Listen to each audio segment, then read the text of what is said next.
Welcome to Sanmahi YouTube channel. ನಾನಿವತ್ತು super tasty mutton gravy ಹೇಗೆ ಮಾಡೋದು ಅಂತ ತೋರಿಸ್ಕೊಡ್ತಾ ಇದ್ದೀನಿ. ಜೊತೆಗೆ ಒಂದಷ್ಟು ಟಿಪ್ಸ್ಗಳನ್ನ ಹೇಳ್ತೀನಿ. ವಿಡಿಯೋನ ಕೊನೆವರೆಗೂ ಮಿಸ್ ಮಾಡದೆ ನೋಡಿ.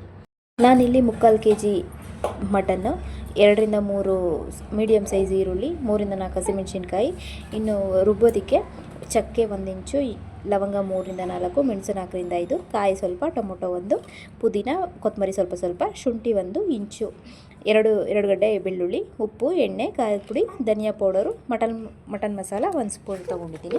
ಇವಾಗ ಹೇಗೆ ಮಾಡೋದು ಅಂತ ನೋಡೋಣ. ಮೊದಲು ಕುಕ್ಕರ್ನ ಬಿಸಿಗಿಟ್ಟು, ಕುಕ್ಕರ್ ಬಿಸಿ ಆದ ನಂತರ 2 ಸ್ಪೂನ್ ಎಣ್ಣೆ ಹಾಕಿ, ಅದು ಕಾದ ನಂತರ ಈರುಳ್ಳಿ ಮತ್ತು ಹಸಿಮೆಣಸಿನ್ಕಾಯಿನ ಬ್ರೌನ್ ಕಲರ್ ಬರೋವರೆಗೂ ಫ್ರೈ ಮಾಡ್ಕೊಳ್ಳೋಣ. ಇದು ರುಬ್ಬೋದಕ್ಕೆ ಫ್ರೈ ಮಾಡಾಕೊಂಡ್ರೆ ತುಂಬಾ ಚೆನ್ನಾಗಿರುತ್ತೆ. ನಿಮಗೆ ಬೇಕು ಅಂತಂದರೆ ಚಕ್ಕೆ, ಲವಂಗ, ಮೆಣಸು ಇದನ್ನು ಕೂಡ ನಾವು ಫ್ರೈ ಮಾಡ್ಕೋಬೋದು. ಬಟ್ ನಾನು ಈರುಳ್ಳಿ ಮತ್ತು ಮೆಣಸಿನ್ಕಾಯಿನ ಅಷ್ಟೇ ಇಲ್ಲಿ ಫ್ರೈ ಮಾಡ್ಕೊತೀನಿ, ಇದು ರುಬ್ಬೋದಕ್ಕೆ. ಫ್ರೈ ಮಾಡ್ಕೊಂಡಿದ್ದನ್ನು ಒಂದು ಪ್ಲೇಟಲ್ಲಿ ಎತ್ತಿಟ್ಕೊಂಡಿದ್ದೀನಿ. ಇವಾಗ ಅದೇ ಕುಕ್ಕರ್ಗೆ 3 ಟೇಬಲ್ ಸ್ಪೂನ್ ಎಣ್ಣೆ ಹಾಕಿ, ಎಣ್ಣೆ ಕಾದ ನಂತರ ಸಣ್ಣದಾಗಿ ಹೆಚ್ಕೊಂಡಿರೋ ಈರುಳ್ಳಿನ ಬ್ರೌನ್ ಕಲರ್ ಬರೋವರೆಗೂ ಫ್ರೈ ಮಾಡ್ಕೊಳ್ಳೋಣ. ನಾವಿಲ್ಲಿ ಎಷ್ಟು ಚೆನ್ನಾಗಿ ಈರುಳ್ಳಿನ ಫ್ರೈ ಮಾಡ್ಕೋತೀವೋ ಅಷ್ಟು ಚೆನ್ನಾಗಿ ಫ್ಲೇವರ್ ಕೊಡುತ್ತೆ. ಇದು ಒಂದು ಟಿಪ್ ಕೂಡ ಹೌದು.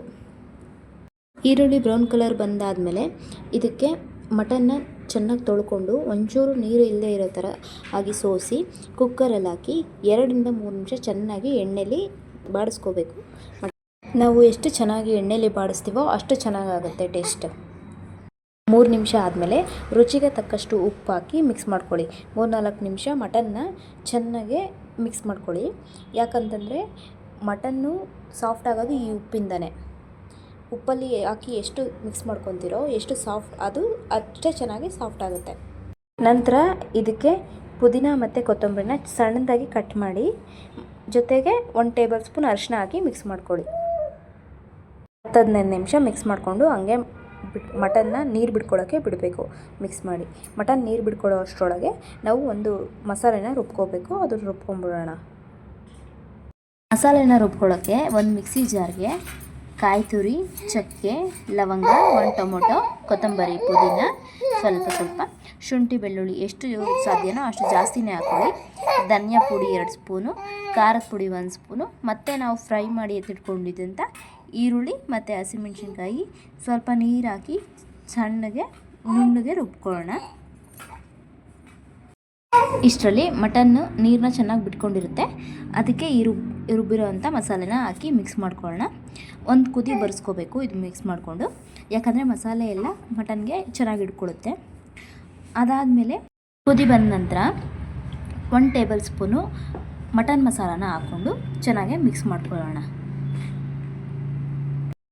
ಇವಾಗ ಇದಕ್ಕೆ ನಾವು ನೀರು ಎಷ್ಟು ಬೇಕು ಅಂತ ನೋಡಿಕೊಂಡು, ಸಾಂಬಾರು ಟೈಪ್ ಯಾವ ಥರ ಬೇಕು ಸ್ವಲ್ಪ ಜಾಸ್ತಿ ಹಾಕ್ಕೊಳ್ಳಿ. ಗ್ರೇವಿ ಟೈಪು ಅಂದರೆ ಸ್ವಲ್ಪ ಕಡಿಮೆನೇ ನೋಡಿಕೊಂಡು ಹಾಕ್ಕೋಬೇಕು. ನೀರನ್ನ ಸ್ವಲ್ಪ ಕುದಿಸಿ ಅದಾದಮೇಲೆ ಒಂದು 3 ವಿಷಲ್ ಹಾಕಿಸ್ಕೊಂಡ್ರೆ ಸಾಕಾಗುತ್ತೆ. ವಿಷಲ್ ಹಾರ್ಕೊಂಡಿದ ನಂತರ ನಾನು ಇವಾಗ ಓಪನ್ ಮಾಡಿದ್ದೀನಿ. ನೀವು ಇವಾಗ ನೋಡ್ಬೋದು ಈ ರೀತಿ ಬಂದಿದೆ ಮಟನ್ ಗ್ರೇವಿ. ನಾವಿದನ್ನು ಚಪಾತಿ, ರೊಟ್ಟಿ, ದೋಸೆ, ಮುದ್ದೆ, ರೈಸ್ಗೆಲ್ಲ ಹಾಕ್ಕೊಂಡು ತಿನ್ಕೋಬೋದು. ಚೆನ್ನಾಗಿರುತ್ತೆ. ನೀವು ಒಂದ್ಸಲ ಟ್ರೈ ಮಾಡಿ ನೋಡಿ ಹೇಗೆ ಬಂದಿದೆ ಅಂತ. ಈ ವಿಡಿಯೋ ನಿಮಗೆ ಇಷ್ಟ ಆಗಿದ್ರೆ ಲೈಕ್ ಮಾಡಿ, ಸಬ್ಸ್ಕ್ರೈಬ್ ಮಾಡ್ಕೊಳ್ಳಿ. Thank you for watching.